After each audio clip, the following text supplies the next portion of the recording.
ലാഭമാണെന്ന് ചോദിക്കുമ്പോൾ ലാഭം ഉണ്ടാവണല്ലോ. ഒരാൾ പറഞ്ഞോണ്ടിരിക്കുക നമ്മളെ വീട്ടിൽ ഇത് പണിക്കാരെ വിളിച്ച് ചെയ്യുകയാണെങ്കിൽ ഓല് ഇത് നന്നായിട്ട് ബ്രഷ് കൊണ്ട് അടിച്ചു തരുന്നത് ചെറിയ പൈസക്ക് ചെയ്തു തരുന്നത്. ഒന്ന് കണക്കൂട്ടി കാണിച്ചു കൊടുക്കാൻ പറ്റും നമ്മളെ ആൾക്കാർക്ക്. കാണിച്ചു കൊടുക്കാം, നമുക്ക് കാണിച്ചു കൊടുക്കാം. എത്ര പണി വേണ്ടി? ഇതിപ്പോ 1500 സ്ക്വയർ ഫീറ്റ് വരുന്നത്. ഇത് മിനിമം എന്ന് പറഞ്ഞാൽ 4 ആൾ വെച്ചിട്ടാകുമ്പോ നമുക്ക് ഒരു 26,000 രൂപ വരുന്നതിന്. 26 രൂപ വരുന്നത്. ലേബർ വിത്ത് മെറ്റീരിയൽ ഉൾപ്പെടെ ആകുമ്പോ മെറ്റീരിയൽ സെപ്പറേറ്റ് ആക്കാം. അതെ, 4 മണിക്കൂർ കൊണ്ട് തീർക്കും. നമ്മള് പറഞ്ഞാല് 4 മണിക്കൂർ കൊണ്ട് തീർക്കണം.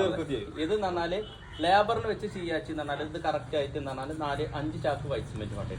5 ചാക്ക് വൈറ്റ് സിമെന്റ്. പിന്നെ അതിൽ കട്ടില് ക്ലീൻ ചെയ്തിട്ട് അവര് ചെയ്യുകയാണെങ്കിൽ ഒരു കോട്ട് പ്രൈമർ അടിക്കുള്ളൂ. ഒരു കോട്ട് പ്രൈമർ അടിക്കും. അതിന്റെ കോസ്റ്റ് വേറെ ആവും.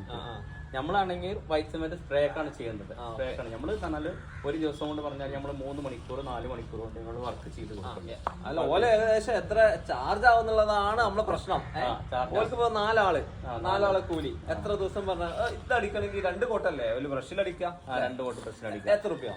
ഇത് പറഞ്ഞാൽ 26,000 രൂപയാവും നമ്മൾ ബ്രഷിനടിക്കുമ്പോൾ. ആ സ്ഥാനത്ത് നമ്മൾ വരുന്നത് കറക്റ്റ് വൈറ്റ് സിമെന്റ് അടിക്കണം. നമ്മളിപ്പോ സ്ക്വയർ ഫീറ്റ് 12 രൂപ വെച്ചിട്ടാണ്. 12 രൂപ വെച്ചിട്ടാണെങ്കിൽ നമ്മൾ സ്ക്വയർ ഫീറ്റ് നമ്മളിത് വരുന്നത് 18,000 രൂപ. 18,000 രൂപ. അത് പറഞ്ഞാൽ ലേബർ വിത്ത് മെറ്റീരിയൽ ഉൾപ്പെടെ നമ്മൾ ചെയ്യുന്നുണ്ട്.